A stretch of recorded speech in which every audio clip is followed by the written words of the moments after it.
I mean, it is the most redeeming quality of this film that we probably need to start.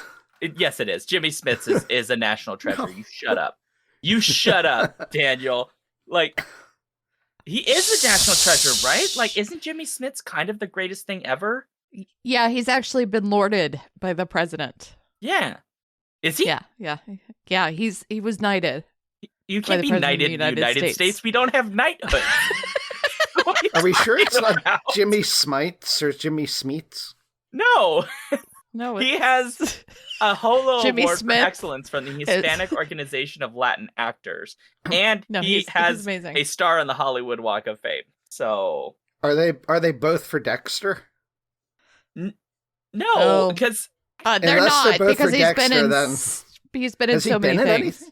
Really? Jimmy Smits? Has he been in anything? Are you wait, oh my goodness, the fort. Daniel. Hold the fort. Daniel. I'm gonna help you right now, okay? You ready? Anything not forgettable? In 1984, a young Jimmy Smits was in an episode of Miami Vice. He played Eddie Rivera in the episode Brothers Keeper. This began a long and storied career for the great Puerto Rican descent actor Jimmy Smits, who eventually would have a character in Star Wars. He would play in Pee-wee's Playhouse. He was in NYPD Blue for 90 episodes. He was in The West Wing, so good, for fuck's sake, Playhouse. in 35 episodes. The Sons of Anarchy, The Get Down, Brooklyn Nine-Nine, Dexter, Kane. He was also in a number of wonderful films, including Old Gringo, Fires Within, My Family, Murder in Mind, Adventures in Wild California, The $1 Million Hotel, Star Wars Episodes 2 and 3, which some people don't appreciate, but Jimmy that's Smits right. is the best part of How those. do I not yeah, okay. And he was Senator Bail Organa again in Rogue One, A Star Wars Story. Yes. And his most recent film was In the And Heights, Obi-Wan which is Kenobi. a musical by none other forget. than the great musical genius, Lin-Manuel Miranda. And so I rest my case before the jury that Jimmy Smits is one of America's greatest national treasures. Yep. I expect an apology now in writing in triplicate, signed Daniel and notarized. Nope. Not gonna happen. Dexter he confused him for Jimmy Smith. You know, I forgot. It's fine. Jimmy Smith? Who the hell's Jimmy Smith? Nobody knows who that is. Exactly. And that's who Daniel thought we were talking about. Mr. Smith goes to Washington. I'm really glad I've got a wonderful cold open for this knighted. episode. Where he was knighted. This is the video cold open, everybody. So let's make a podcast, shall we? Let's make a podcast.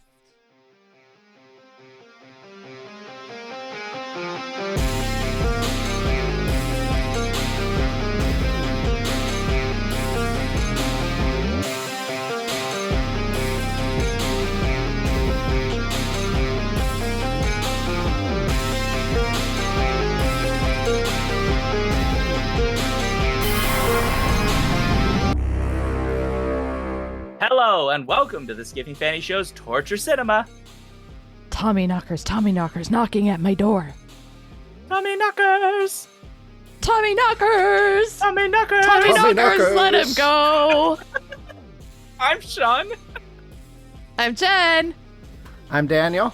And on this live Torture Cinema show, we will discuss the 1993 ABC miniseries adaptation of Stephen King's novel, The Tommyknockers. It is directed by John Power and adapted by Lawrence D. Cohen.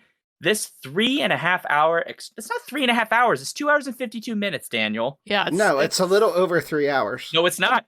No, it's not. Really not. It's only over Maybe 3 with hours commercials. if you watched it on television with commercials. We did not. Oh. How it dare felt you, like sir. 3+ hours. You are incorrect. But this 2 hour and 52 minutes maybe that's miniseries, because you made us all rewatch like multiple scenes. Well, it was 3 hours for you, but that's because you bastard left. Okay, hold on. So we recorded, we did a live watch. We do live watch the Monday before every Torture Cinema episode. This is a good time for an announcement, but this is being recorded live at 6:30 p.m. Central on Alphabet Streams on Twitch, twitch.tv/Alphabet Streams, because we do every Friday at 6:30 p.m. Central. We do a live show. Torture Cinema is the last Friday of every month, and every preceding Monday at 6:30 p.m. Central, we also do the Discord live watch for any of our patron supporters at $3 and up. You can come in, you can watch the movie with us, because after all, You want to be tortured too. It's wonderful. And we watched Tommyknockers this past Monday. And during the session, when I was very, very committed to watching this film with everybody, I needed to go to the restroom. I needed a drink, but I was like, I got to stay for everybody. I don't want to pause and extend their viewing experience. And you didn't want to miss even 1 second. Are you telling me Daniel just left? He just left in the middle of the movie? Here's the crazy thing. Daniel not only left once, he left more than once. I submit probably at least 3 times to go get alcohol, and he didn't tell us so we could pause it. So we watched at least 10 minutes of the movie that Daniel didn't watch. Probably more like 45 minutes. It was like 3 minutes. The horror! The disrespect! Total disrespect for the process, and I will not have it, sir. And so I made them rewatch because I was like, you know what? Both Daniel and Andrea, who is a Patreon supporter, thank you, Andrea, you get 5 million points, were there. And Andrea also left to go get a beverage. And I was like, you bastards. I've been sitting here watching this movie, like thinking I'm talking to you guys, and you've just got up and left. So I said, fuck all y'all. I literally rewound it like 10 minutes because Jeff Exelon, who picked this, you rewound it all the way back to the beginning. Yeah, I did, and I was like, I'm going away. I'm gonna go get something to drink, and I will come back whenever I fucking want. And so I just left it for like 10 minutes of running of just a random 10 minutes in the past when they wanted to see the dog, Petey, like they wanted to see what he looked like in the past, and I just left it there and came back like, I don't know, it might have been an hour for all I know. I don't know how long I was gone. Don't give a shit. Fuck all y'all. I mean, I think it's absolutely terrible. And really, they should have a lot more respect to this absolutely landmark miniseries. Adapting one of the greatest novels by one of the greatest horror writers in American history. The whole process just fails, if I go up for a minute. So yeah, it was 3+ hours. I stayed to watch the entire thing in a small screen in the corner of my phone while I was reading a romance novel. Son of a bitch. I hate you. Anyway, okay. This 2-hour and 52-minute extravaganza stars Marge Helgenberger, Jimmy Smits, the great American treasure, Tracy Lords, John Carradine's brother Robert, who knew he had another brother. What? You didn't know about... I can't keep track of the Carradines. I'm so sorry. I'm sorry. He's been in so many things. I'm just very surprised. I'll be honest. A bunch of other human folk were also in this. Petey the dog was in this, and there were some aliens, presumably played by somebody. But there you go. I also want to note that the Shan Monster has given us a follow. Thank you very much. Yay. Anyway, please someone else continue the script because we haven't even got to describing this movie. Yeah, well, you kind of distracted me by all your talk of, the disrespect that people gave to this film. But it was, in fact, chosen by our Patreon supporters based on a poll that Jeff the Gracious forced us to hold on Stephen King adaptations that suck. There's a lot of those, so... Yes. Yeah. That's actually... I'm impressed that you guys narrowed it down to this. And by frankly. You guys, it was me. Fair enough. I did the work, guys.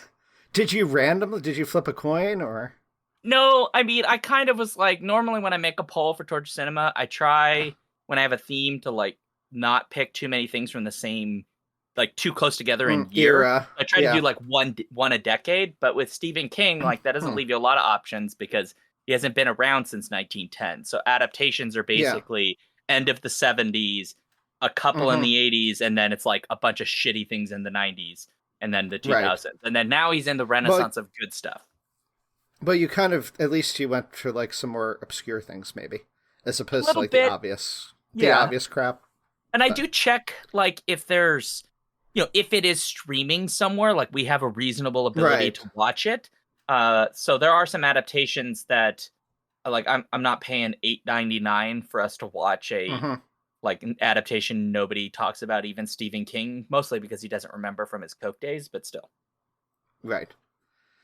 So, the Tommyknockers has an IMDb rating of 5.4 out of 10 and holds an approval rating of 30% on Rotten Tomatoes, with an average rating of 4.5 out of 10 there. The site's critical consensus reads, and I quote, "Unlikable characters, a bloated narrative, and a drab scripting make the Tommyknockers a hard watch even for the most die-hard of Stephen King fans." Apparently that also includes Stephen King himself, who has stated that he does not care for this adaptation at all. Though, to be fair, King has also described his own novel, The Tommyknockers, as, quote, "an awful book."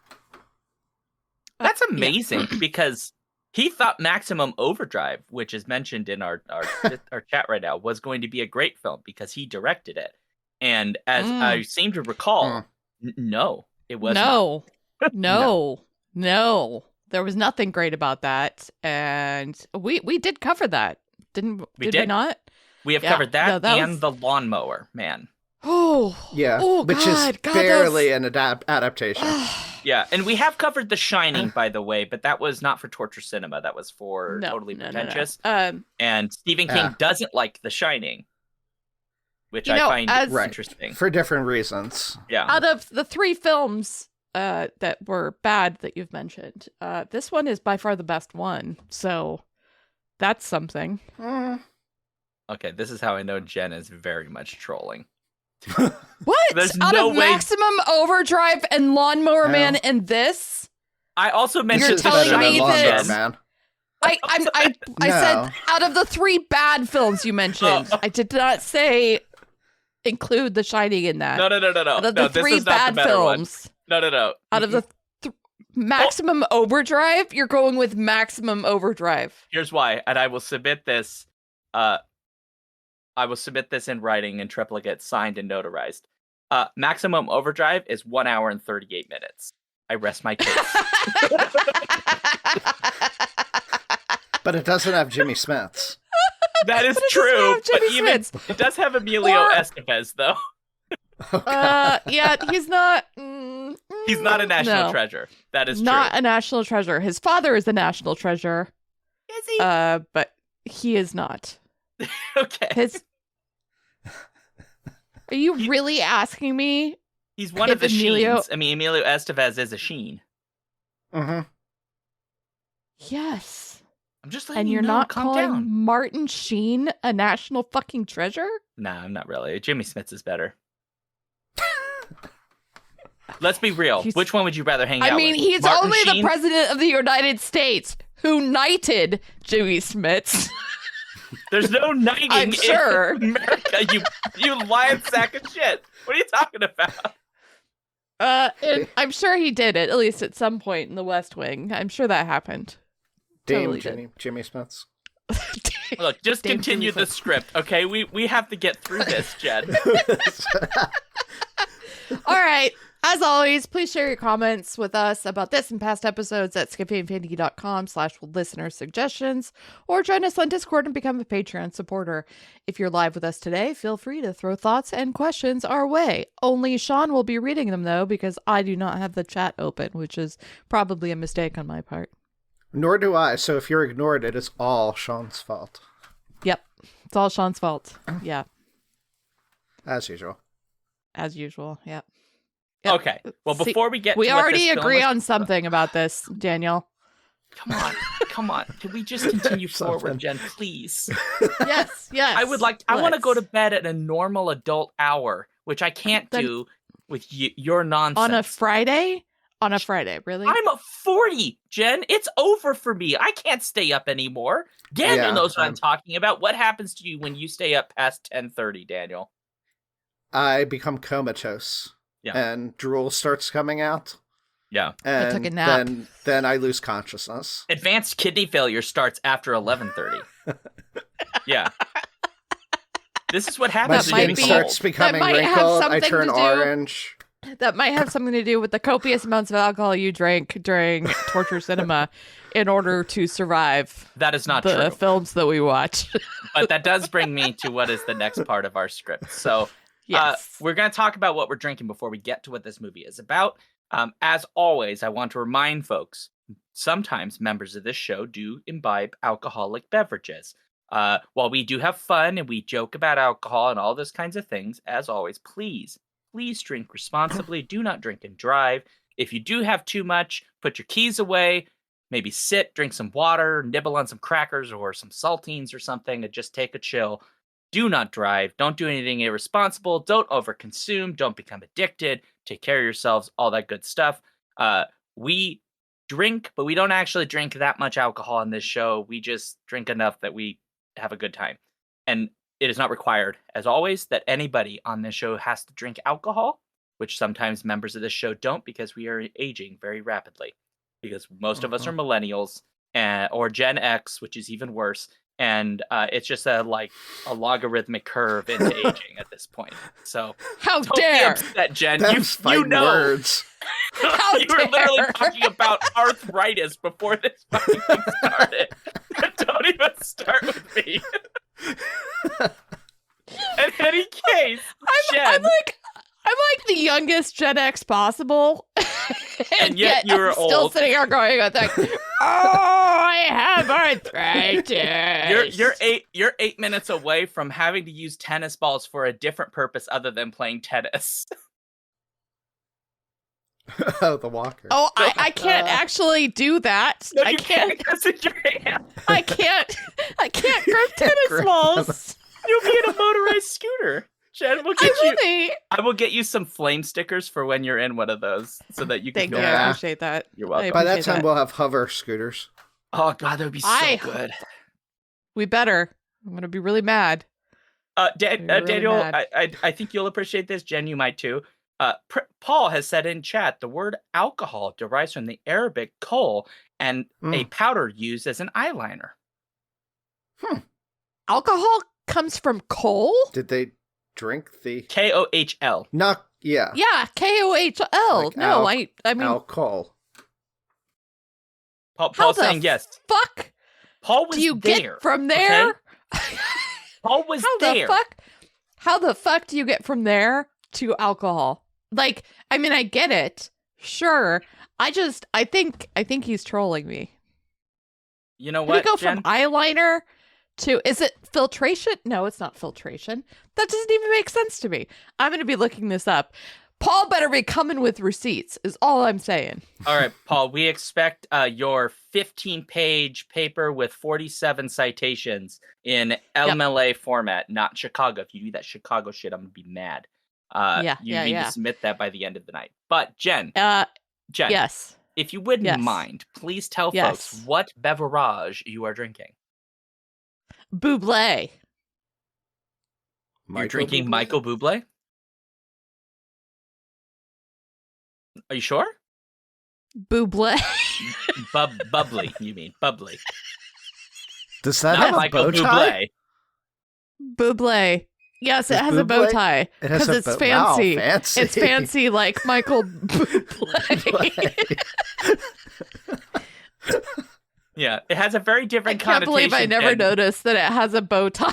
That's hilarious. This is the wankiest ridiculous. shit ever. I can't believe I drink this. It's so pretentious. It's not, though. It's just bubbly. Like, they sell it in gas stations. It's bubbly water. It's With a just carbonated. It's carbonated water with a whiff of flavor. Yes, literally a whiff. A They suggestion. What flavor is it? Suggestion of flavor. Is it like a? Is it grapes? Or is it like a, blackberry? it's blackberry. So it's Blackberry, basically yeah. you're drinking blackberry farts in carbonated water. Yes, I'm not even sure a blackberry actually farted in the presence of this water, but that's about as close as one got. It might have been in the room next door. A blackberry farted. Wow, that's a pretty strong fart. Daniel, it is now up to Hopefully you. What are there's you no imbibing? methane in it. No. I'm drinking alien secretion. Yum. Daniel, Tell us about your new secretion. cocktail. oh my god! Alien I just want secretion. to know, alien secretion and cocktail are two things that should not be in the same sentence right now. It's Oh my green and it's glowing. That brings so many new connotations to so many alien romances that I've read.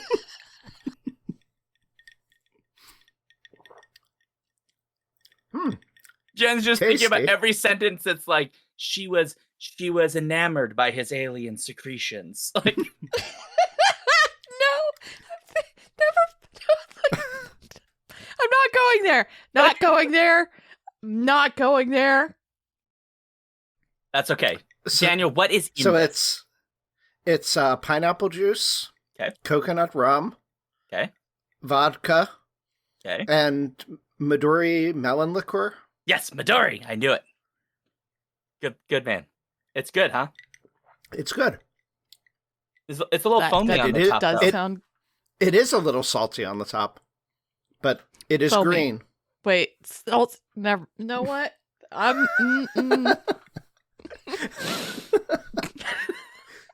Surprisingly salty. If I can put that on TikTok, it's so dirty. I'm gonna get banned. I'm clipping it anyway, and I don't give a shit.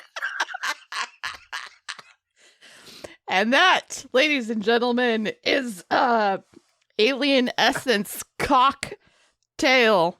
Secretion. Alien Secretion. secretion. Oh, Alien Secretion Cocktail. Cocktail. Yeah. And Cocktail. I think it's the Cock. Japanese melon that gives a little saltiness.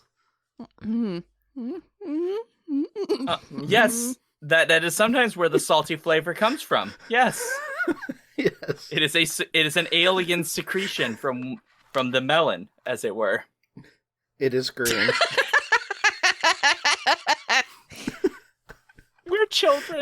and, We're such and children. Shaun, what are you drinking? Christ. Tommyknockers. No.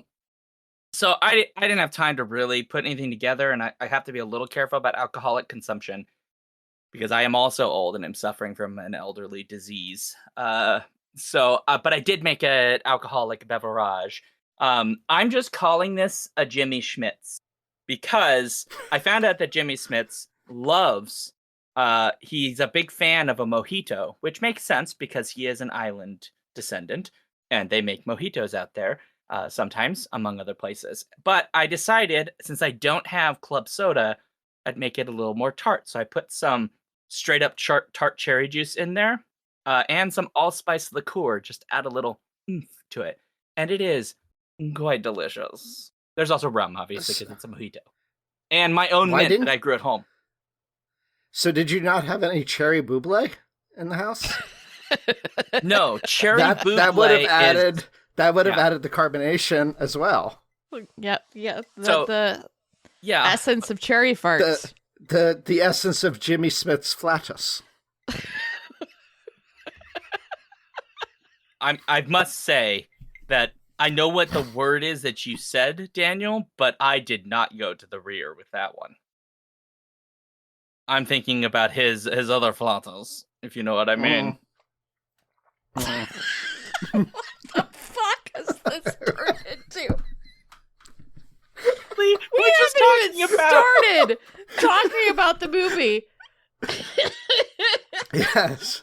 So, Okay. Now we know what everybody is drinking. I'm cutting us ahead. Daniel, please tell us what the Tommyknockers is about. But if you could condense your paragraphs slightly. can I really? I don't... Jesus, So- you wrote like the Wikipedia plot entry in the skit, Daniel. It like 7-8 sentences tops. What are we doing That's right all you now? get. This That's is all you not- get. Condense it. Okay. One paragraph. If you want to write your own, there's AO3. You can go write your own fan novel Tommyknocker version of fanfic? Tommyknocker. Yes, you can go write about Smith's Tommyknocker all you want, but right now I need 7 to 8 sentences. Go. Two struggling writers live in Maine with their dog Petey. We have Guard, played by Jimmy Smits, who's a recovering alcoholic.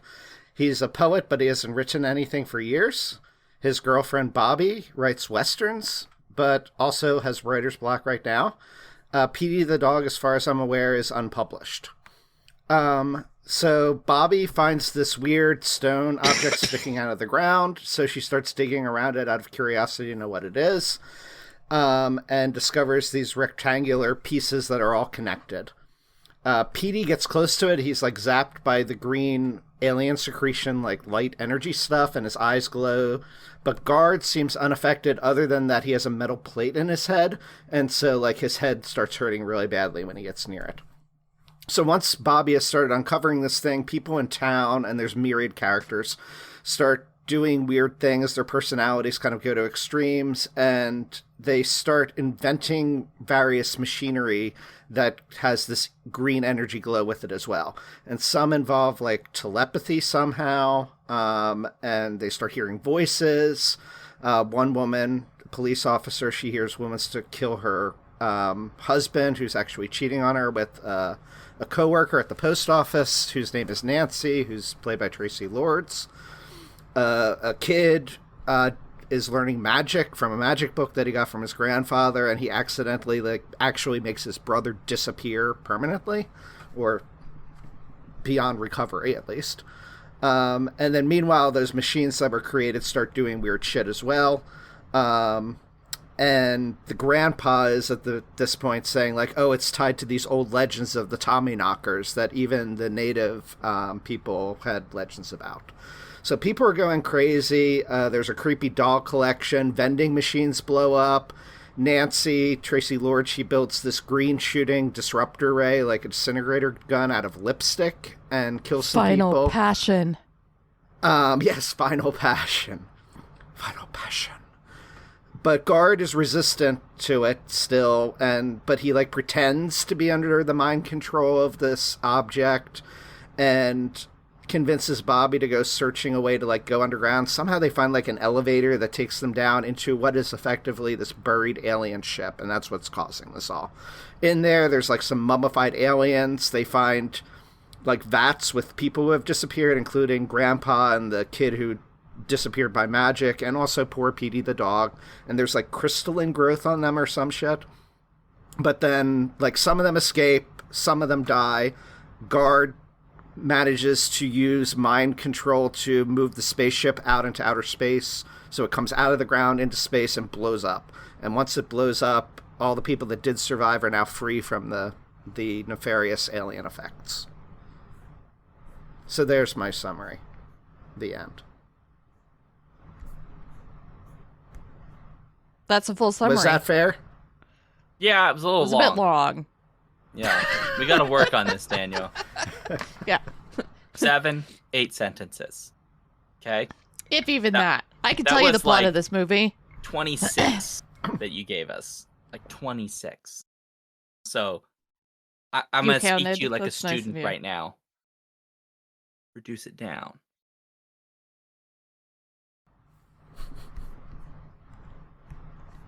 I don't think he appreciates your criticism. I'm being mean, Daniel. I'm sorry. That's okay. Please don't. That was a very good summary. Should we get to our likes and our dislikes now? Mm-hmm. I feel like we could talk for another half hour about anything other than this movie, and honestly, yeah, it would be pretty easy, and that would be enough. I mean, so in my opinion, we get rid of our likes and dislikes that are going to take all of like 5 minutes, and then we just chat about whatever the fuck we want to do. Well, hold on. Because there's really just not much to say about this movie. You can summarize it all in final thoughts. Yeah, exactly. That's we could give our final grades and final thoughts and then be done with this film. No. I have a lot of likes and dislikes. Of course you do. Are they like complex though? Oh yeah. So I can give you mine right now. My most complex like. Okay, give us your most complex. This is really like I really need you to understand. It's probably and if you steal Marg Helgenberger from me, I'm gonna be pissed off. No. So a lot of people don't know this, but this film is actually partly responsible for the fact that Lord of the Rings was eventually filmed in New Zealand by a fledgling director by the name of Peter Jackson. Because if you did not know, this film was filmed in New Zealand, which is my like. That everybody on this set got a free vacation to New Zealand, even though they were in a movie that was not very good. And if you're not aware... Wait. Are you serious? It was filmed in New Zealand. And okay, that's amazing, because I've been trying to figure out why the fuck Craig Parker was in this movie. Because it was filmed in New Zealand. They needed So to film. Craig Parker played what character in Lord of the Rings? I can't remember which one in Lord of the Rings. Okay. Parker. So Craig Parker was Haldir? in Yes. Who the hell is Haldir? Haldir the elf. Yeah. He's one of the not, I can't remember. Oh, he's which the one movie that was dies in at it. Helm's Deep.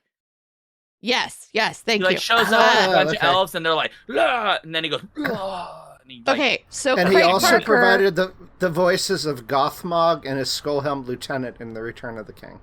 So he was in Legend of the Seeker, and he's brilliant. He was also in was it Rome or the other one? Spartacus. Yeah, he was Legatus. Excellent. Legatus and... Excellent actor. But in this, and I didn't even recognize him until I went through like the actual cast, and I was sitting here going, what the fuck? Craig Parker was in that? Where the fuck was Craig Parker? He's the student bartender. And you can't even it's like I couldn't even recognize him. He's so young yeah. in this film that I was like, I had to go back and like check repeatedly and like stare at him for multiple minutes. He's a baby. Because he looks nothing like he looks like as an adult. Yeah. Like That's his face that's has interesting. changed so because much.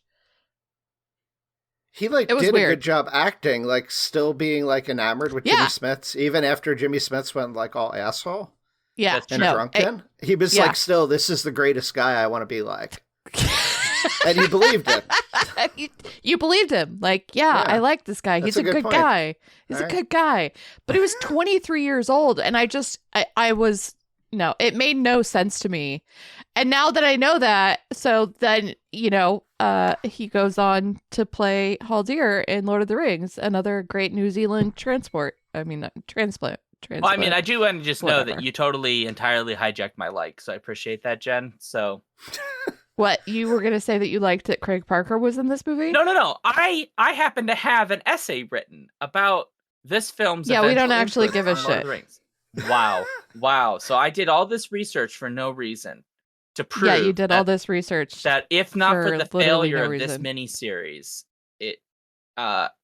we wouldn't have. I'm Lord of the pretty Rings. sure that this did not establish the entirety of the New Zealand film industry.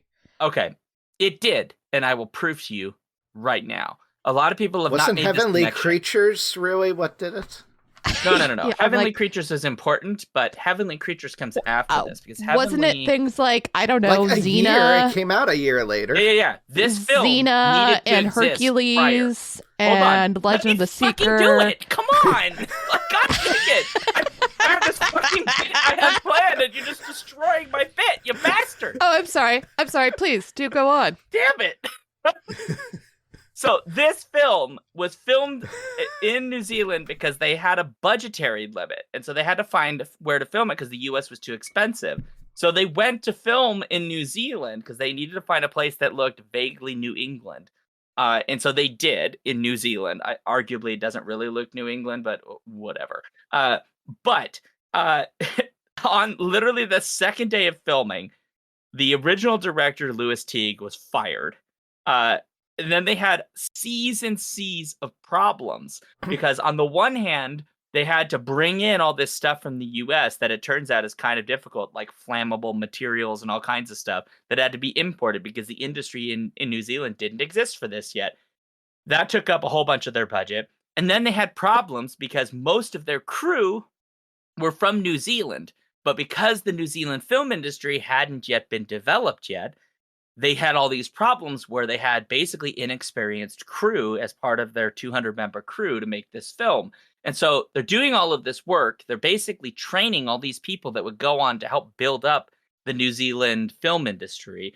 And then the next year, you get a little-known director at the time, Peter Jackson, makes Heavenly Creatures, which naturally helps build up, again, the New Zealand film industry. And then several years later, he gets the permission to begin filming Lord of the Rings, The Fellowship of the Ring, and all of the rest of them, essentially all at once, which I believe filming starts in 1999. which is just a few more years later. And so thus, this film had a very significant, albeit not by anyone's intention, impact on the New Zealand film industry.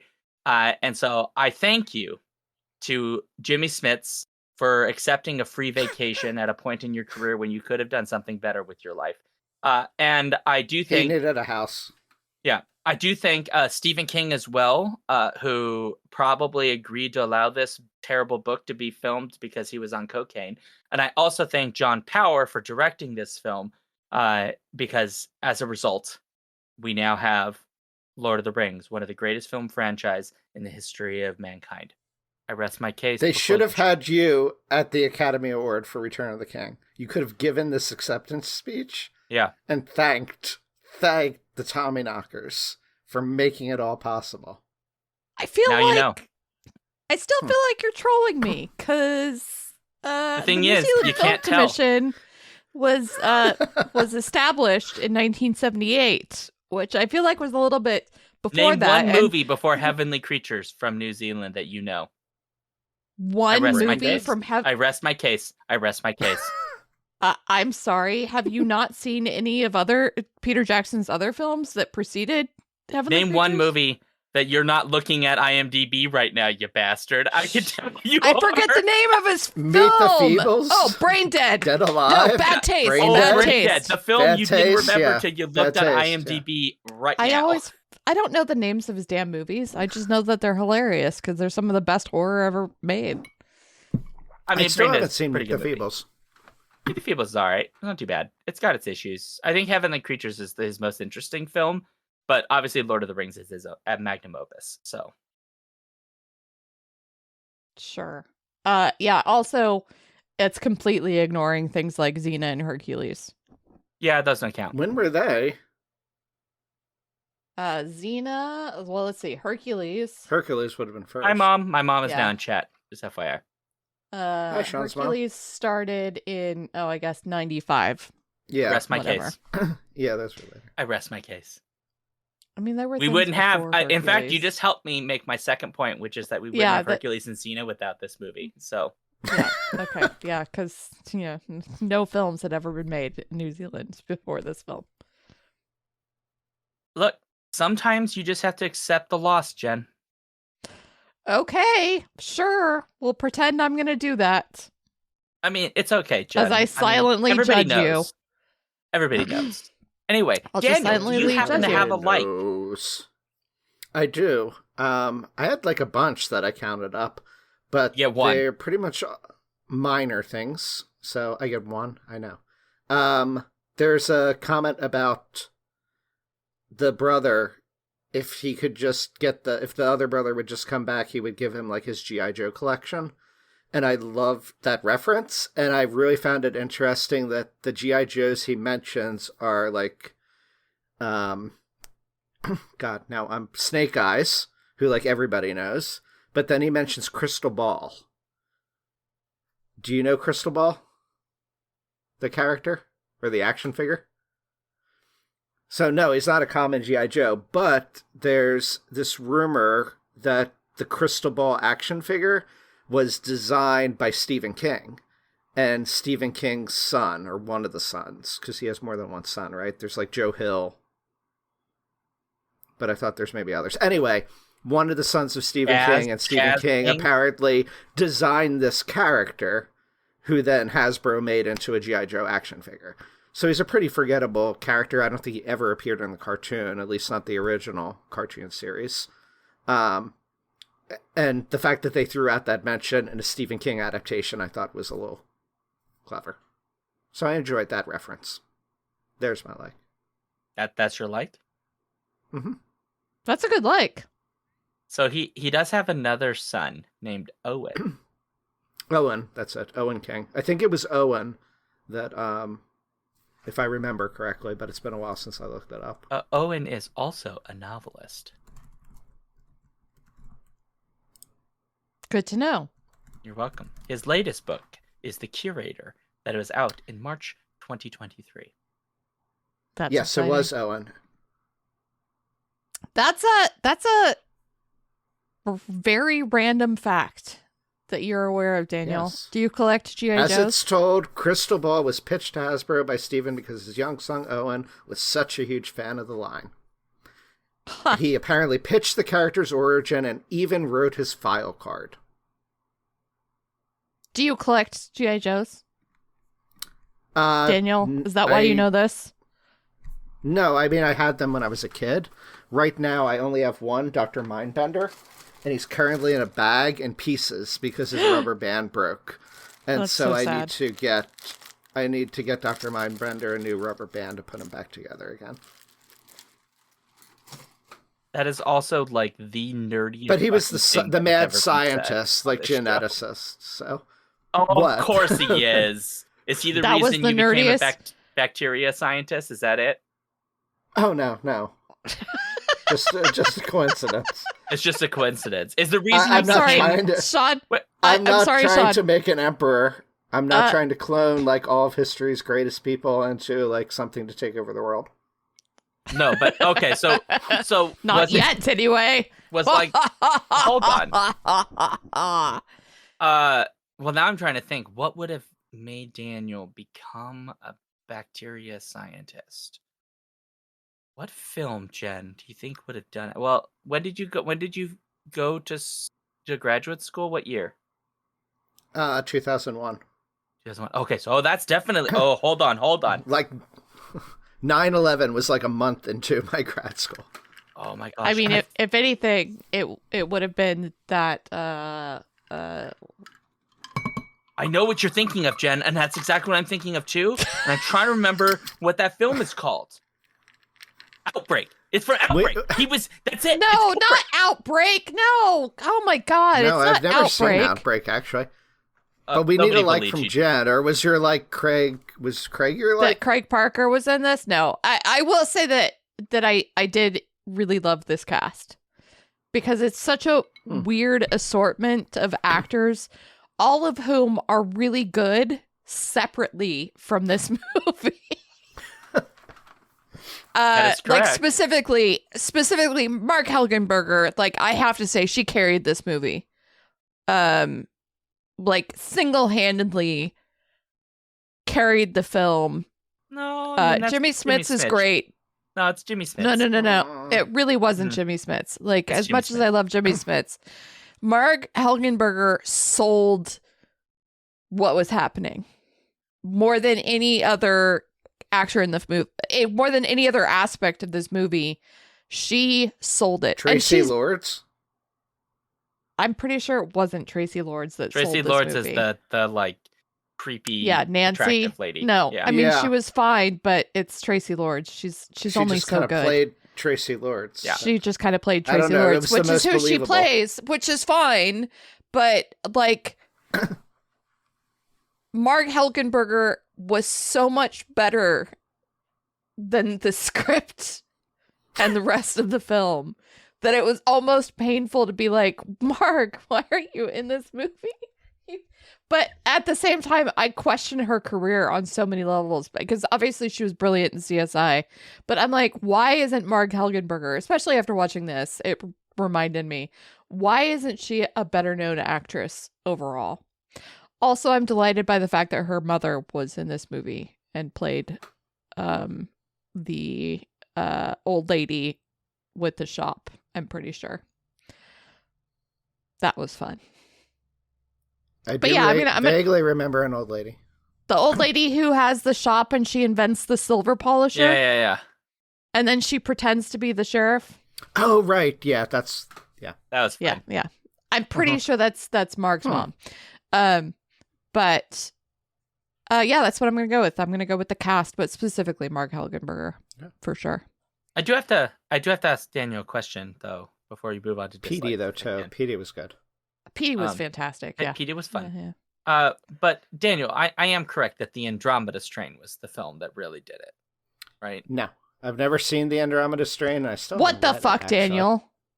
I honestly am now starting to question your scientific journey of how you got to where you Yeah, are and now. I'm sorry, Sean, the fact that Andromeda Strain wasn't your first like thought, I'm Okay. kind of like I'm Well, boggled. I'm gonna be honest. Outbreak's a better movie, but still. obviously, but Yeah. Not a better book. no. No, but I don't. Who knows? But the point It's is, hard to say because they're like from like different sort of generations and Yeah. like levels of knowledge. I'd say Outbreak's the Outbreak is 90s. probably the 90s, but it's probably But the more novel's earlier scientifically. than yeah, No, but the film Andromeda is much, was early too. Yeah. Yeah, Andromeda was Andromeda's pretty the early. Yeah. 70s. Yeah, Right. I would say But Outbreak Outbreak was written, I thought, in the 70s too. yeah, but the film is the film feels is more completely modern. different. Right, it is. Yeah. Was it written that early? Outbreak? Well, Maybe I don't it's remember what later. Yeah, something like that. Who knows? It does. Point is, I thought now, it was written later. Oh yeah, So- it was 1987. Yeah, Okay, so I do have that's what I thought. It's not that later. Yeah. Oh, that was for some reason I thought that was by Crichton, not Robin Cook. Okay, never mind. No. The Outbreak's Robin Cook, and then the Andromeda Strain is Crichton. What the hell did Crichton write that I'm thinking of then? Andromeda Strain. That they also adapted later into a movie though, other than Jurassic Park. That was similar to Outbreak. I thought. Oh, I There don't is know. a film, and they I can't adapted- remember. Oh, right I'm now. thinking of Congo. I'm thinking of Congo. Oh, Congo, Congo. with Yeah. the Yeah. goats. Yeah. Yeah, that's Real what I was quick, thinking in of. chat, while we move on to our dislikes, I would like your headcanons for which film was instrumental in turning Daniel into a bacterial scientist. I don't know if that's your official title, Daniel, but that's You know, my best way of given the describing fact what you do. that Bacteriologist. Daniel has neither seen Andromeda Strain or Outbreak, I'm starting to question whether a film had anything to do It's with probably Daniel Saturn 9. becoming a bacteriologist. Yeah. I don't know. Maybe it was like Clueless. Maybe he saw Clueless and was like, bacteria. That's where I need to go. We got the Blob as an option in there. Was it the Blob, Daniel? Oh, the Blob. I did really like the Blob as a kid. Yes, Was that But the that- instrumental? that did not result in my. Give us a hint. Is the film that was instrumental in any way related to science, or is it non-science? Or was it there a was film not at a all? film. It was Yeah. not a film. Was it a book? No. Okay, there we go. It was Now a we G.I. have Joe. absolutely. Yeah, it Nope. was the Mind Hunter. Was it There's- E.T.? There was, so not specifically Oh, bacteria, E.T. but is in general, a getting to movie. science, there was a TV show that definitely had a huge impact. Got it. So it's A TV show. There was a TV show that had a big impact for me getting into science. Getting into bacteria was by happenstance of what lab I chose to rotate in grad school, which was the randomness of who I had as a professor in one of my courses, and and somebody else that was working in the lab. That Still, brought me it into was bacteria. a TV show that got but a him into TV science. show got me into science. Power Rangers. Interesting. No, No. I was too old for Power Rangers. Yeah. Okay. TV show. What could it be, Jen? But we gotta get to our. no, we don't. No. We have to solve this riddle. Yes. No. Okay. No, we really don't, actually. We don't have to solve this. We No. could just ask. Daniel, what was the TV show? Don't tell us. The crowd is This guessing right too now. much fun. They're still guessing, yeah. Yeah. Well, Is I it can announce related it to at the science? end. This TV show? If nobody gets it, it's indirectly related to science. What does that Indirectly mean? related to Like- science. The character exemplified things related to science that got me interested in certain parts of science. Knight Rider. They've made a remake of the TV show as well. Since the MacGyver! ori- Quantum Leap. Bingo. Oh, it was I I MacGyver. guessed it! Oh, I God. guessed it! MacGyver. Oh. MacGyver. No, that makes sense. That makes sense. Yeah. I get it. I totally get it. I I applaud- wanted to that's- study chemistry and such. You know, I'm a little Daniel wanted to disappointed. be able to blow things up with Just- chemistry. yeah. I thought Daniel had like a super villain backstory that he wasn't telling us about, and like, no, it turns out Daniel's just normal. Yeah, just nerd. Yeah, I like how Shaun said something earlier about how that was the nerdiest thing he had ever heard. Well, we're on a Skiffy and Fanty show podcast. show. Yeah. This show isn't nerdy at all. We're pretty Mm, mainstream, no. guys. Totally mainstream. Pretty mainstream. Did you know Completely Dwayne the normal. Rock Johnson actually listens? True story. The Yeah. Rock. Is Dwayne The Rock Johnson a lizard that somebody has with them while they're watching the show or listening to the show? He sends us emails every once in a while. Says that he really likes the show. Is he also asking for money?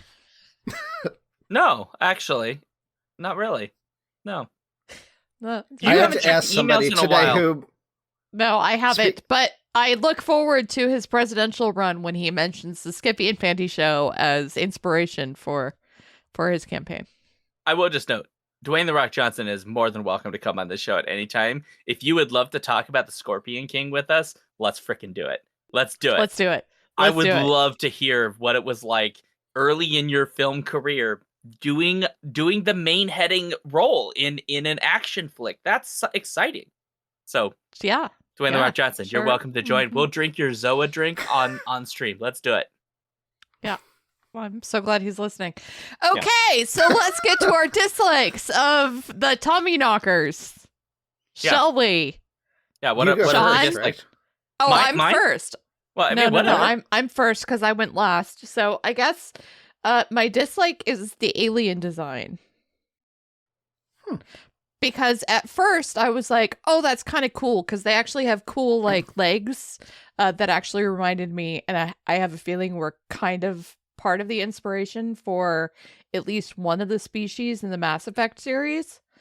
However, they otherwise made no sense when you consider the fact that they are a population of aliens that use entirely telepathy to communicate, and apparently telepathy to like infect people and make them do things for them. Because they were they were far too physical and imposing and strong, even though like the body was like weightless and like, but like theoretically they had like big bladed weapons. They were clearly kind of warlike, you know, there were all of these things that just didn't really track with how that they were interacting with their environment.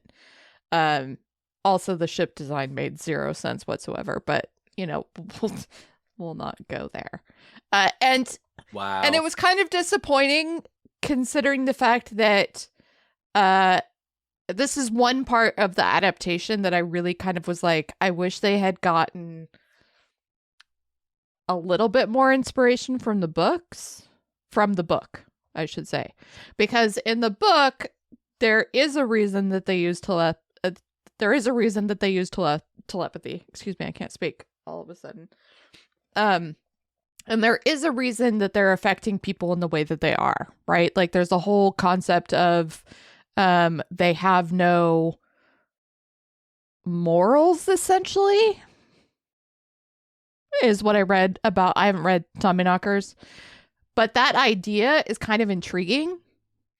And I wish we'd seen more of it. But like my specific dislike is the design of the alien life form itself. It just did not track with everything else that was happening in terms of how they interacted with the world. It was just kind of like strange and didn't really match with how I would have designed an alien species that relied on telepathy to interact with their environment, I guess. I mean, they did change significant parts from what I understand of the book. Well, so- obviously from the adaptation. Yeah, I just Yeah. like, in the end, like, I was really hoping to like the design of the aliens, and it's just kind of like, they were more like aliens, the aliens from Alien, than they were Yeah. a species that theoretically is exceedingly intelligent, which is not to say that the aliens in Alien are not also exceedingly intelligent, but they clearly are like heavily scientific. And these guys are not predators. They're not, and yet they were basically shaped like predators. Yeah. That seemed weird to me, like, ultimately. Well, I'm curious because now I'm trying to look now about like what we know from the book, but like to be fair, nobody gives a shit about this book. So Yeah.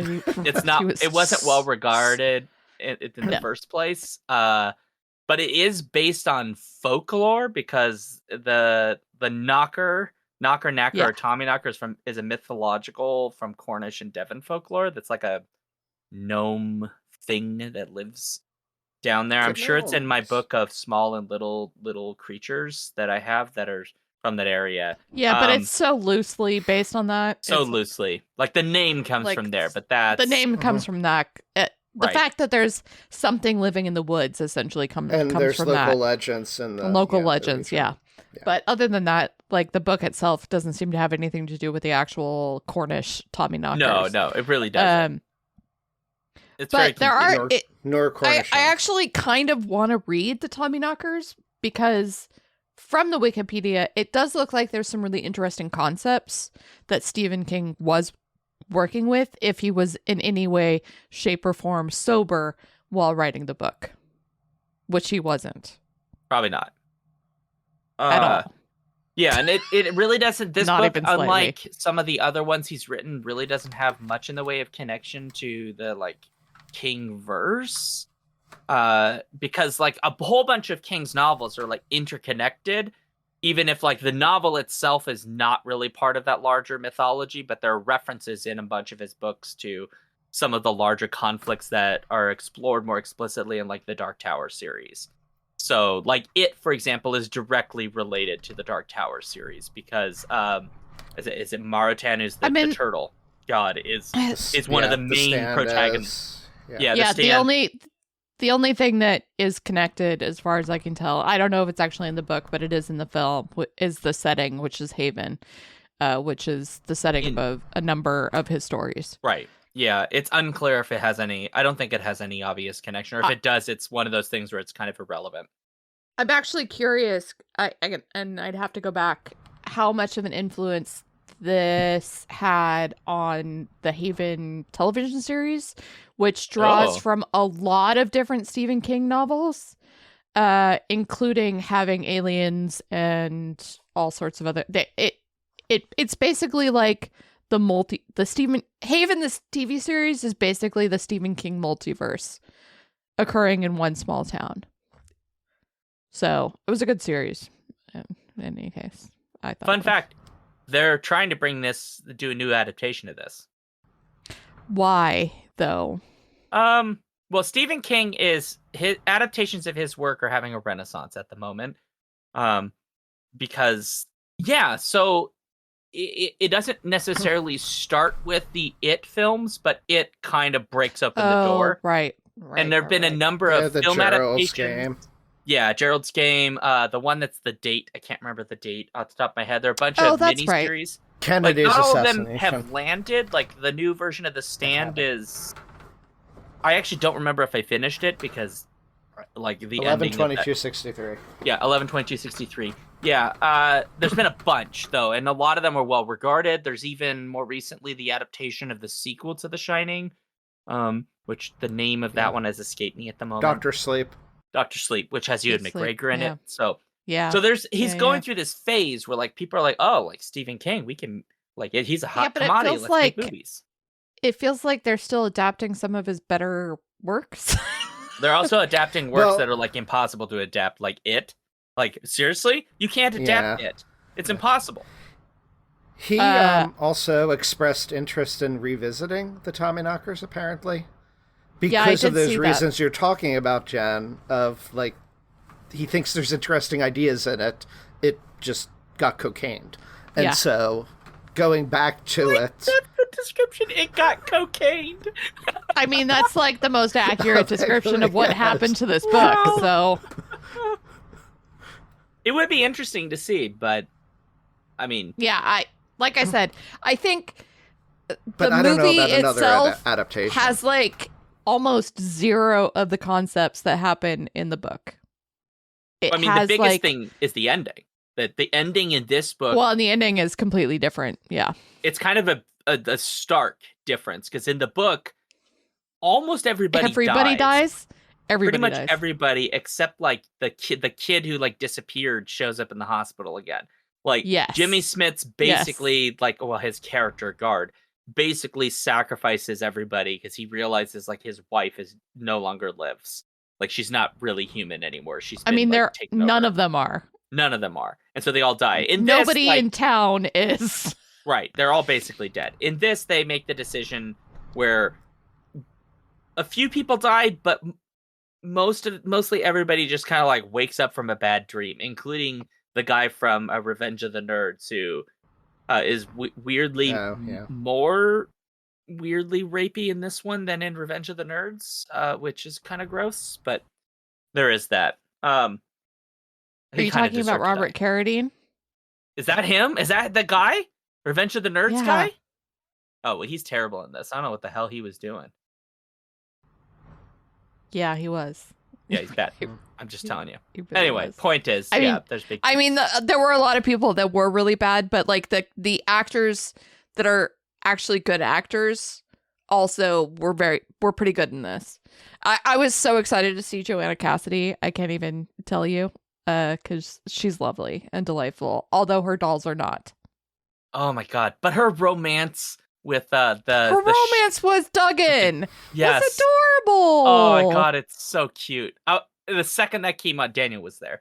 The second that came out, I was like, oh, please, for the love of God, just go on a date. Because, like, the cutest thing is, like, their two deputies are like, oh my god, he's like so sweet. Or like, you're going to take a chance, you're going to take a chance. And then they go on like a little cute, like, middle-aged date. And it's just adorable. For the little ice creams?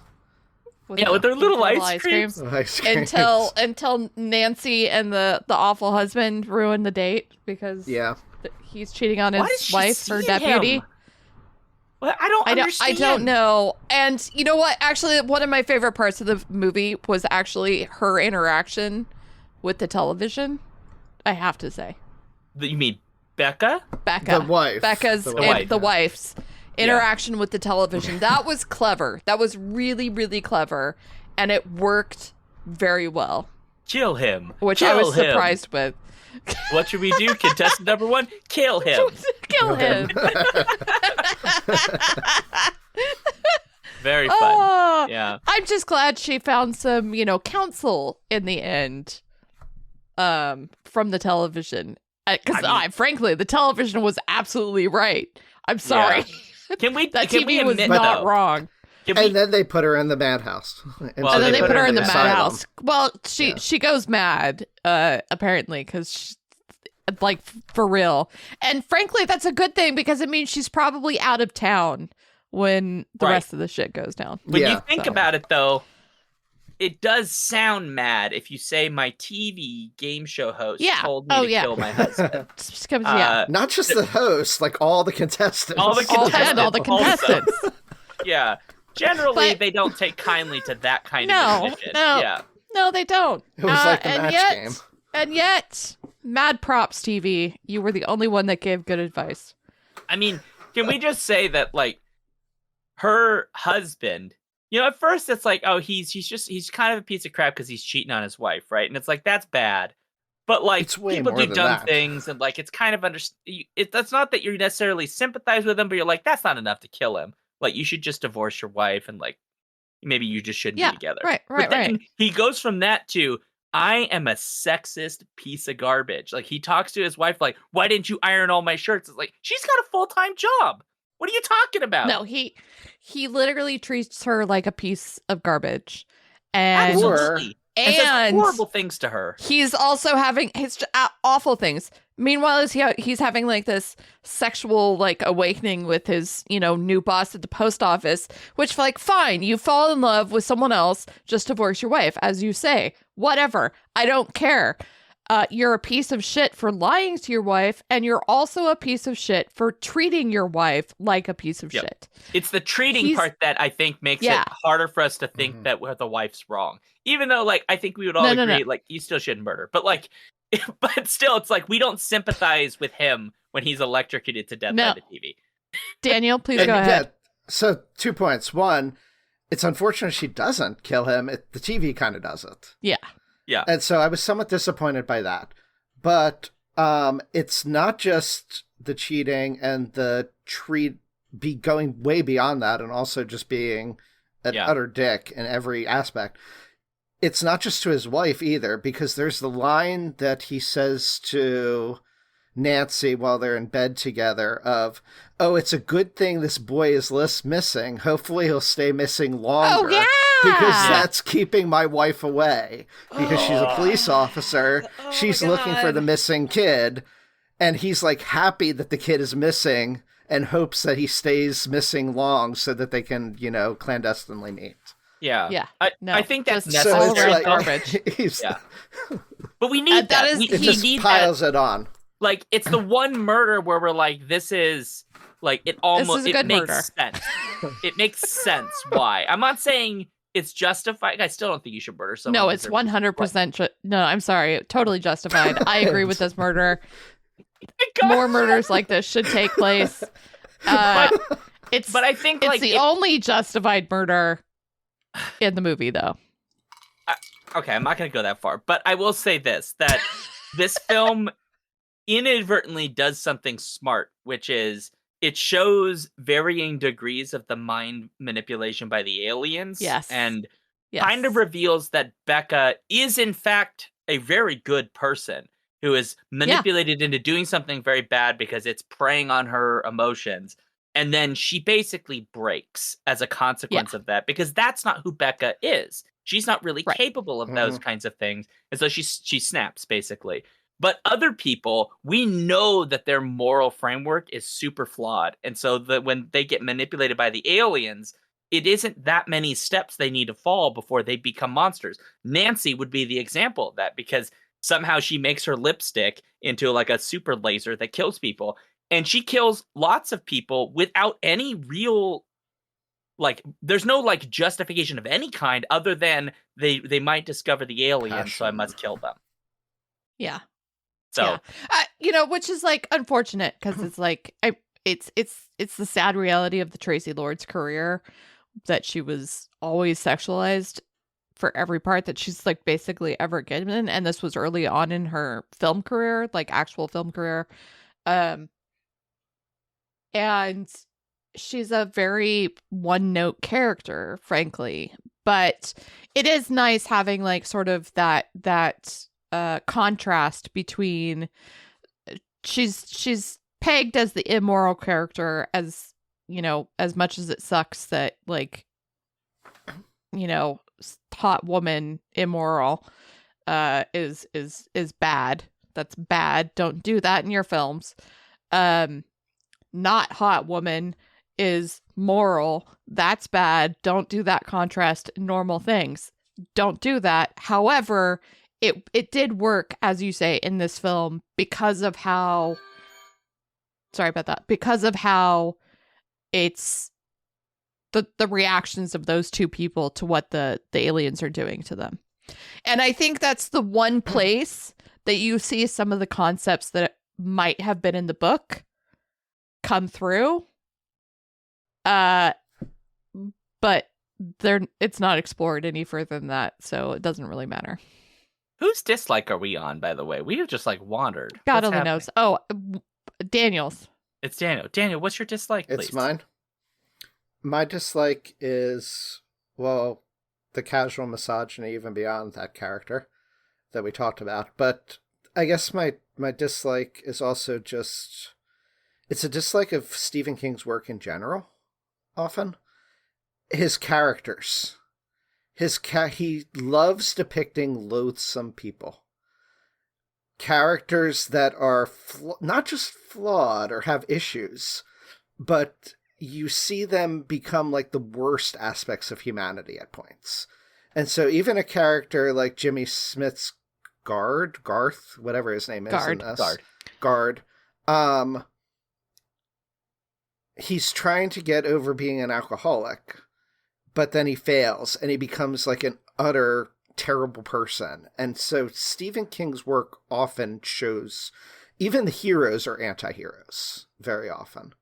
And I don't necessarily love that about Stephen King.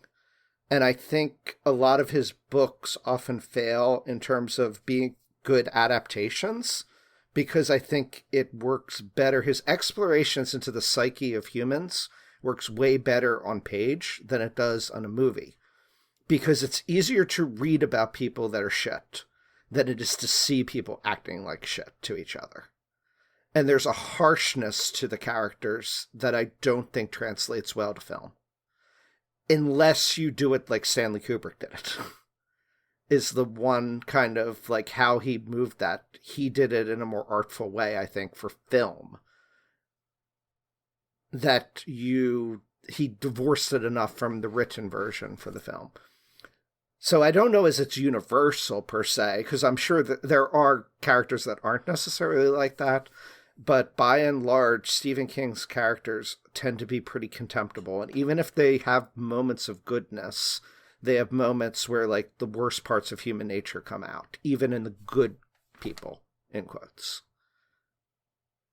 I'm not a Stephen King expert. This is where we need David. Because, like, David's probably read everything that Stephen King's released and, like, written novel-length analysis of his... I'm teasing David. He probably hasn't done this. But it kind of occurs to me that at times King does this, but the problem I think we're struggling with is really that with King, his novels have narrative structures that don't translate to film. So, like, The Shining would be a really good example of this, because The Shining's a tragedy. We know right from the start things are going to go wrong, but it's not because Jack Torrance is a bad person. It's that Jack Torrance has made mistakes, and he's trying to be the man that his wife wants him to be, that he needs to be for his son. He's trying to deal with his alcoholism. He's trying to be the good man. He's trying all of that. And we know that those cracks are there, and that's what's going to be exploited by the supernatural. And that's the tragedy, is watching him fall apart and be taken apart from the inside by the hotel, basically, and its ghosts. But the problem is, on film, that's so hard to make work because we're not used to true tragedies. Like, horror to some degree always is, but even horror has been sort of overtaken by the idea that someone survives at the end, right? And that survival is, like, that's the point of the final girl narrative and all of these kinds of things, where someone survives, they've gone through a horrible ideal, but it's because they've overcome. And with tragedy, it's often the opposite. If anyone survives, it's not because they overcame anything, they've been left. They're the leftover, right? The problem with The Shining is that at the end, Jack Torrance fails and completely falls apart and destroys everything and nearly kills his family. We're meant to sympathize with that, even as we can recognize that the horrors of what he's committing and the trauma he's eventually producing, which is why I think some of the later Dr. Sleep is somewhat of an interesting sequel to The Shining, because it actually tries to deal with the aftermath of that on the part of his son. But that's not universally all of his novels. Sometimes he just has, like, really inappropriate orgies because he was on cocaine. But, like, I think that's part of it. It's like the narrative structures he's into don't translate to film, because film generally isn't about those kinds of things. Maybe we'll get that today, because there's a little bit more willingness, especially in the miniseries, to explore narratives that don't have those kind of very standardized plots and endpoints. But I could be wrong. But yeah, the characters, and through that arc and the narrative structure, the characters succumb to the darkness. They succumb to those things, even if they fail in being able to rise above their frailties and that I can read it much easier than I can watch it.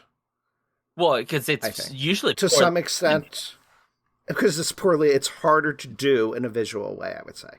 They try here because they show multiple occasions where Guard fails to fight his alcoholism, but, like, the first time we learn he's an alcoholic, he goes to a meeting and then he goes to his little poetry thing and he gets some, like, snide remarks about reading something that everybody loved.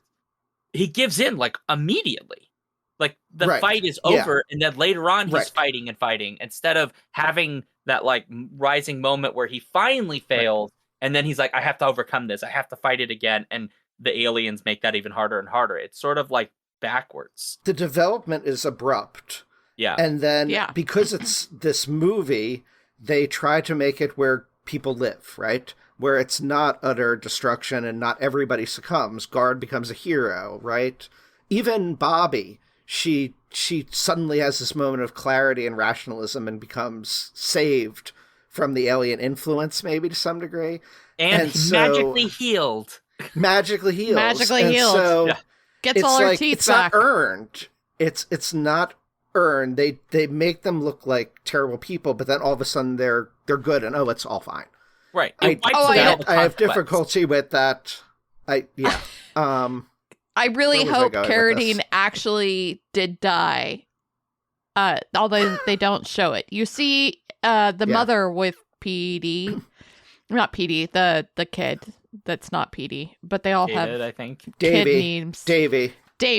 Okay, you see the mother with Davy. You do not see the father. And what has just happened that they don't show is that Tracy Lord has found her new victim in the final, 10 minutes of the movie. And that happens to be Robert Carradine's character, who is the father of one child who's in the hospital with like a giant brain tumor in a coma, and another child that has been gone for we aren't even sure how long, but days at this point at least.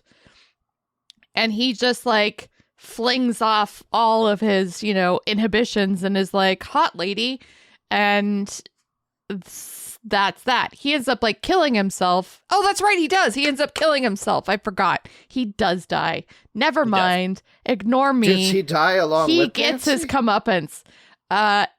No, he shoots at the thing and her death ray kills him, bounces back and kills him. Yeah. So like instant karma, so to speak. Well, and that's again, like, the thing that the novel tries to deal with is like all the people, like they try to do it in the film, but it just kind of falls a little bit flat. It but doesn't, yeah. All the people are being mind screwed. Right, they've been taken over, and in the book, it's not just that they've been mind screwed. They've stopped being human. They become the Tommyknockers essentially. And in this, like, it kind of never gets to that point. They're going through changes, but like you can chalk that up to their brains have been messed up with, and they're just not taking care of themselves because they're like in a trance, kind of. But then but is that all it is? It's just a trance, or is there something else going on here? You don't really get the descent into immorality. Right. You get hints of it in this, but Mark Helgenberger's character never really becomes completely immoral. I mean, like, in the book, apparently she actually experiments on PD. She does in the movie too. She does, but it's all off screen, it's so off you screen, don't. And she's so earnest the rest of the time that it's really difficult to actually like say that that's her that did it. Yeah. It's much easier to separate her from the actions that she committed. Whereas with at least a couple of the other characters, you're like, okay, that's you. That is you. That's the immoral version of you.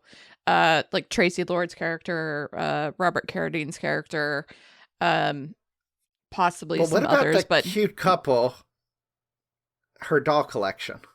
Oh, screw those dolls. Like, that seemed totally incongruous to me.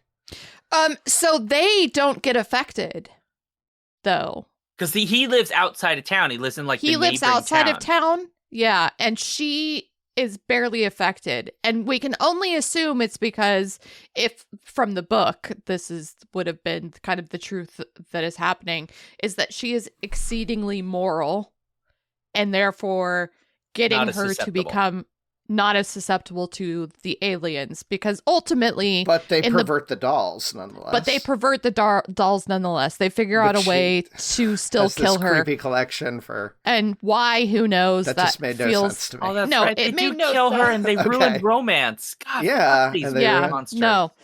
But she disappeared. Did she ever come back? No, she was one of the people in the. She was dead, presumably. She's in one of the tanks. She dies differently. She gets killed by her dolls, and then, like, I guess becomes a human battery. She becomes like a human battery ?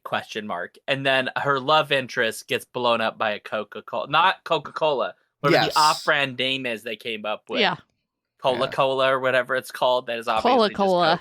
Yeah, and his hand gets trapped mystically inside of the apparatus. And no, then it blows it's not mystically. The garage. It has a gripper thing. Specifically modifies it because everybody somehow gets the super intelligence and can do the alien inventions. Of So course. he modifies the machine.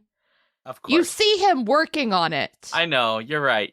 I completely forgot that of all the other things that people needed to make for appropriate reasons, that was a thing they made. Conveniently, like they just knew he's going to stick his hand in there. Magic. Well, really, they could did. have just said There that was a that's whole how the company foreshadowing made screen. the machine. Oh, well, fair enough. Yeah. Okay. All right, what is your dislike? My dislike. Oh god.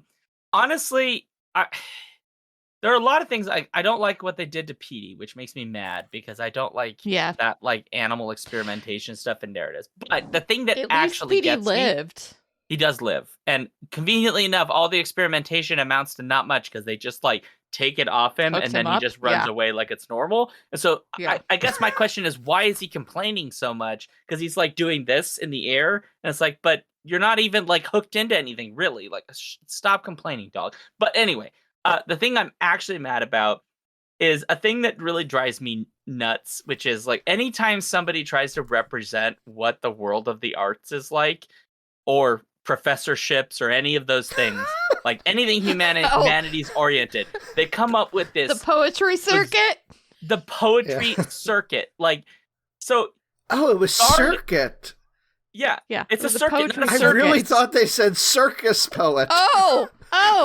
Yes, no. He's just showing up at Brigham and Barley. Just like on top of the elephant the poetry circus. It's the poetry circus. I really thought he wanted to be a circus poet. Yeah, like it was a circus clown, only he did poetry. It's Cirque du Soleil, but for poetry. Whatever that is, like Cirque du Poen, or whatever we're going to call it. Cirque du Poet. Poesie. Yeah, there you go. Cirque du Poesie. And it's just a bunch of, like, people on top of pyramids of contortionists reading poems. Yeah. Yeah. I mean, I'd pay to see that.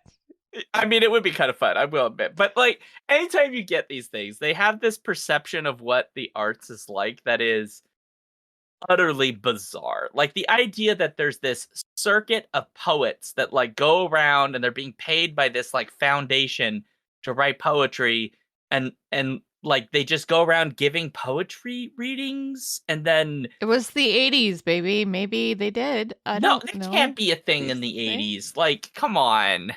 I've never heard of this. I honestly they're like in like don't a high school gymnasium giving this talk. I mean, it's supposed to be a college or whatever, but it's clearly a high school gymnasium. And reading poetry, and then there's a standing ovation. And I'm sorry, I have seen only a handful of standing ovations for poetry in my entire life. And they have all been at major events, like, for example, the fucking crowning of a new president of the United States. You get it at the fucking standing ovation when Gorman gave her poetry reading for the Biden win, right? Like, yeah, okay, that makes sense because, like, you know, the moment calls for it. But like some fucking high school gymnasium poetry reading, and they're giving a standing ovation to some like weird love poem he reads, horseshit. I don't buy it. I do not believe. I've been to a lot of poetry readings with like poets with like fucking like medals and shit imprinted on their books and all kinds of shit, and nobody gives a standing ovation. They clap, they may say woo once in a while, but they absolutely do not get up and fucking stand there standing ovation style at a fucking regular poetry meeting. I don't buy it. This isn't Harvard. This isn't like a fucking poet laureate like fucking Blake or some shit coming back from the dead and reading for the first time in 800 years. This is a regular ass poetry. I'm pretty sure it's just some like Portland, Maine, you know. It's Portland, Maine, like you know, like the middle school gymnasium that's also used as a church on Sundays. Like, yeah, that's yeah, exactly. Would there be a full service bar? Would there be an outbreak of a brawl? And would somebody pour a drink down someone's shirt? Like, honestly, that part I 100% can see. That I could buy. Yeah. Yeah, that's the most believable part. that was because you definitely do have receptions for authors, and I mean that was a bunch of theoretically famous poets that were reading. Like, it was a big thing, supposedly, and And though I don't necessarily think it's quite accurate, I don't disbelieve it either. You should. The standing ovation. Yeah, I'm The with standing Shaun on ovation, that. I don't believe. That- but Fucking the, people other like stuff- bawling that- their eyes out and shit in the audience. No, but the come fact on. that rich people want to like show off their poets that they pay money to, that Sure. doesn't surprise me in the slightest. That like the idea of having a poetry reading, absolutely.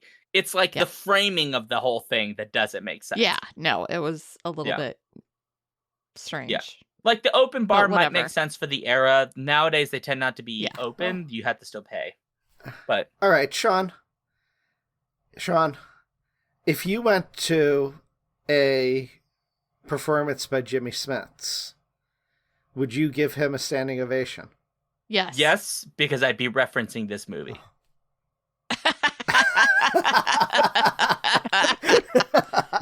I'd wear No, a Tommyknockers shirt, and when I stand up, I would put my hands high so he could see the Tommyknockers, and my hands would have those fucking rave bracelets in bright green. Jimmy Smits is a brilliant dramatic actor. So yes, there's a very good chance I would probably be giving him a standing ovation.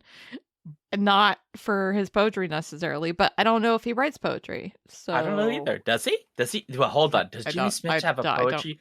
You know what? I don't actually care. Can we please get to No. final I thoughts and want to know. grades? He Yeah, does Does not The have. Rock? He does not Does have. The Rock any- do a poetry? I will check. Jimmy Smits is not known for his writing acumen. The Rock has an other work section. He has written or ghost written, written and co-written, which just means someone else wrote it. An autobiography. But and no poetry. It's very disappointing. as far as I can tell, no poetry. But he does have a brand of tequila. Which is much better. So none of that. Yeah. So there you go. Hmm. Sorry. No poetry from Dwayne The Rock Johnson, which probably just says at the end of every poem, "Can you smell what the Rock is cooking?" That's probably what it says. He could come on the show and debut a poem. Look, Dwayne, if Dwayne The Rock Johnson wants to come on the show and read from his poetry that he's been writing, you are more than welcome to do so. We will be respectful. Because you're Dwayne The Rock Johnson and you can like pop all of our heads off with like one of your like knuckles. So, but please, yeah, if Dwayne The Rock Johnson would like to come read his poetry, you're more than welcome to. I'm glad. Kids Are Asleep has just showed up in chat. It says, "Why do I never wander in when Shaun is saying something normal?" Shaun never says anything normal. That is not me. But sorry, Valerie. I No. don't know what to tell you. No, Valerie, that's definitely you're on the wrong show. You missed like a 25-minute Yeah. conversation about alien secretions and various. I mean, if she wanted something normal, she should have shown up 10 minutes ago when you guys were talking about the morality of characters in Stephen King. That's fair. Which was a very normal conversation. I think it was giving this movie way too much fucking credit, but I get it. I am still surprised at how salty this drink is. It is called an alien secretion.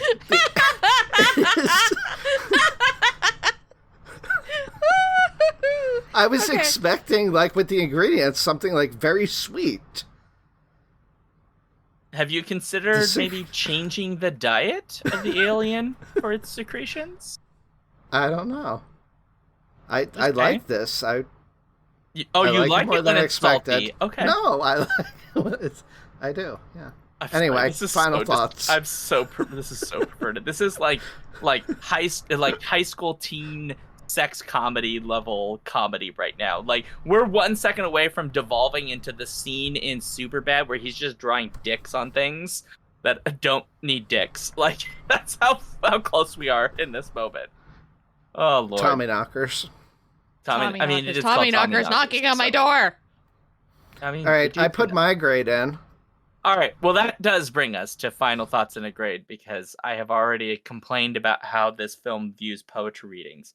So, with that in mind, Jen, your final thoughts and a grade, please go. I mean, it was a movie. It wasn't a movie. Sorry, it was a miniseries adaptation. It was clearly a 90s miniseries adaptation. Like, it was just so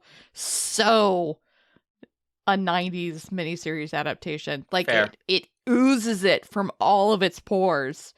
That's fair.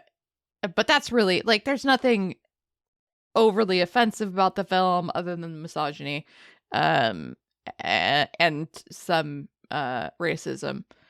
But other than that, like, whatever. Is there racism in this movie? I don't remember. There's some to natives. Derogatory terms towards Native Americans. I will say that. Oh, okay. All right, fair enough.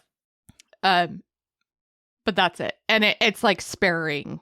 It's like minor. It's like a handful of moments they mentioned it. Yeah, and it's just very 90s in that regard. It's very yeah. Like, even the misogyny is just like super 90s.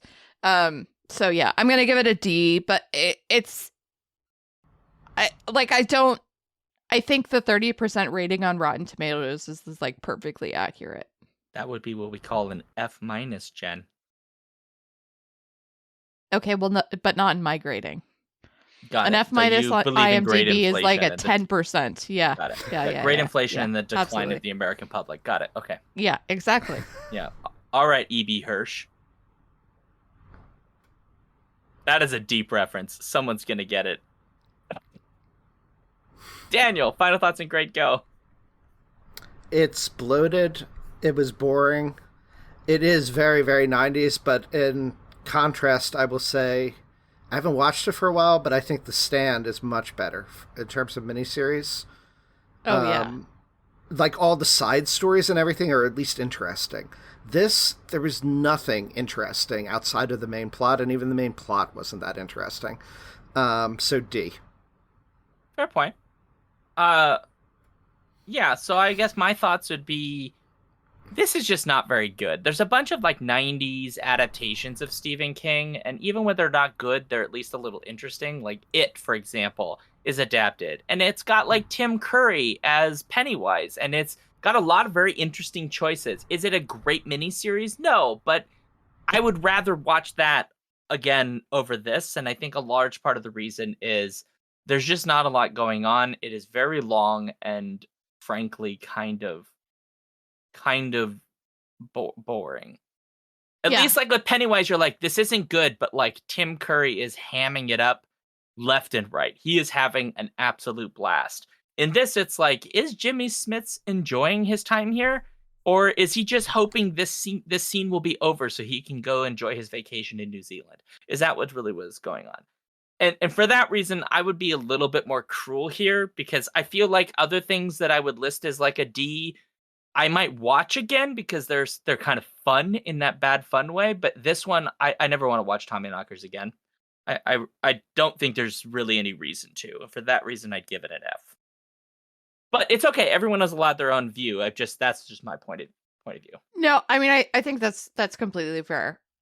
Like, an F film to me is one that, like, not only fails on all accounts, but also is actually torturous. This one wasn't completely torturous, but that could have been because I was reading an alien romance novel. That's because you're doing something else, unlike others who committed to finishing this film. This movie. And I mean, I saw everything. It's just that you? it was really easy. Yeah, I saw everything. No, you didn't. I think you got more of the things that I missed, and I was sitting here watching the screen. I mean, maybe I was paying too much attention to the chat. Or getting my drink. Of the three of us, I'm the only one that actually watched this start to finish in its entirety, paying attention to this thing. Really? You were the one that literally just like a minute ago didn't realize that the garage attendant modified the Coca-Cola machine in order to turn it into an explosive that also trapped the sheriff. I did. That was me. I noticed that while not even watching the movie. That's how bad this movie is. That's how bad this movie is. You could sit here watching it and miss things because you just space out. Your eyes glaze over. Yeah. Yeah. I actually cared about the sheriff dying, so that was why I was watching that part. Yeah. I was really mad because they were such a cute couple. Which doll was I mean, the like, most they evil had doll? a whole story. They The had a Hitler whole doll. story. They did, and it The was Hitler ruined. doll. But Jen, Yeah. I'm gonna do the thing that everyone in fandom does to a woman, which is I'm gonna ask you a random question to prove your knowledge. Oh, please, do go ahead. Which doll was the most evil? Which doll was the most evil? but The one describe that it, scared because the I- child. The one that scared the child. Okay, you pass. Which you was get like your- a little scarecrow doll that had stitched together mouth and it yeah. opened while Okay. scaring the child. I will accept Yes, this. And I will watched give you... the movie. Hold your shit, okay? I'm sending in the mail your Tommyknockers geek card, okay? Your membership Yeah! card is coming. Yeah! Enjoy it, you... Thank you. I will. You Is filthy Palito animal. still there? Yes. Un chiquito palito is in the chat. Can we have an average for the grades? Yeah, FDD, Paul. 2 Ds and an F. Probably I know. about a D. I need like a dum for every bad inappropriate joke we make on this show. Paul is doing the math as we speak, by the way. FTD. Yeah, Paul actually, fun fact, has his own proprietary numbering system that he enters these in, and then it calculates them using, again, a patented mathematical system he's developed for grades. Did he happen to develop that under the influence of Tommyknockers? No. Does it glow green when he turns it on? No, but Paul does, in fact, own the rights to this and will not share exactly how that system works. okay. So when he conducts his votes, nobody knows about it, which is, of course, part of the secret. They call them pomoptums. Okay, I have a question. Paul, Real quick. master of fandom. Yeah, we Yeah. don't actually care. I do have a question. Wow. This is to get your Tommyknockers geek card. You ready? No, I don't care. You ready? Okay. What was the typewriter machine called that Marg Helgenberger's character invented? I literally don't care. What was it, Sean? Don't remember. I have Neither do I, terrible actually. memory. I don't remember either, but I thought it was hilarious that there was actually a name for it. I was like, wait, why Okay. though? Well, while Paul is thinking about these grades, 2Ds and I an need F, to find Paul. out that the answer to that question though. So if somebody wants to look it up for me. The telepathic it's- typewriter. It wasn't called the telepathic typewriter. It had like wasn't? some Oh. no, shockingly. That would have been Huh. easy. It had some like randomly bizarre name that like had no You know how you very find little this out? relation to the actual invention. Watch Really the easy way to movie. find out. Yeah, you got to watch the movie again. Sorry. Yeah, I gotta watch the movie again. Wow. Free Or on I YouTube, could just you're welcome. fast forward through the entire movie. Honestly, I that think you have to specific watch the whole spot. thing just to understand context. Maybe. So what was the That's true. lipstick fragrance? Final Passion? What? Final passion. Final Passion. Final Okay. Passion. Final passion. Final passion. That could be the Don't score do that. system's Please don't name. do that. Final Final Passion. And what is the final passion of today's film? Did Paul give us an Paul answer? knows the No, final Paul is off passion. doing something else, so we're gonna close out the show while Paul thinks about what he's done. Fair So, enough. folks, thank you very much for being here. If you're live with us, and if not, you're listening. So, thanks for listening. So, if you'd like to let us know what you thought about this episode, obviously, you can head to skiffyandfanty.com/listener suggestions and share your thoughts. If you've seen this miniseries and would like to tell us what you thought, please do. We may even take that and put it in a speculative dispatch episode or a clax or something. As always, if you'd like to suggest things, that's the same place. So there may be films that you'd like to suggest. I will also note, if you're on our Patreon at patreon.com/skiffyandfanty, we will give preference to patrons at any level who make suggestions for themes for polls, and then we will make the polls based on those themes. We are always welcome to those themes because it's just fun. It's fun when people get involved. So if you'd like to follow the show, we're Skiffy and Fanty on pretty much any social media site that matters. You can go to Linktree, which is linktr.ee/Shaun, not Shaun Duke, Skiffy and Fanty. And then you'll find all our socials, Blue Sky, all of that stuff. We have a newsletter, which is linked there as well, and the Patreon is also there. And please, as always, go to your iTunes and all them places and give us all the reviews. Word of mouth is really important to podcasts. So please tell people about the show if you'd enjoyed this. tell people that you enjoyed it. Go put it on your socials because, I mean, like, honestly, I have no hopes that I'm going to be able to do this for a living, but like, it'd be nice if, I don't know, it could buy me a car one day. That'd be great. I need a new car because I own a stealable Kia. A stealable car. Yeah. Yeah. Anyway, but anyway, so for the show. Yeah. You can find me at Loop-de-Loo, basically wherever media is social. Definitely not Twitter, though. You should instead punch Nazis. And that's about it. Oh, and I have a website, loopdeloo.com. So, there's a thing. I'm really not active on anything except here on Alphabet streams occasionally. You can find me at reading1000lives.com for book reviews or at reading1000lives on Blue Sky, and that's 1000 as in the numbers 1000. And me, easy enough to find. Alphabet Streams is where I'm on Twitch, which is where the Skiffy and Fanty show runs, and then I'm here for other things at Tuesdays and Thursdays at 7 p.m. Central. And then I have a link tree for all of my various things, socials, and Patreon, blah, blah, blah, which is just /Shaun Duke. And that's easy enough to find. So I have to make it awkward now. Oh, let me. Do you want to make it awkward? Is it going to be about alien secretions? It is 100% going to be about alien secretions. Oh, yeah. Cover me in it, Jen.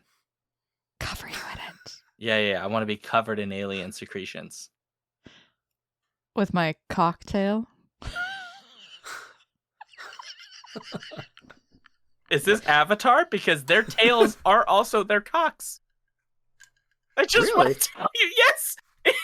Oh, they have sex with their tails in the Avatar universe. They like twine their tails and everything. I don't know if that's... they like blah, blah, blah, blah, and they do. There's a deleted scene where you can watch them do alien boinking with their cocktails. Yes, they're but they're gender non-specific. I think they can just.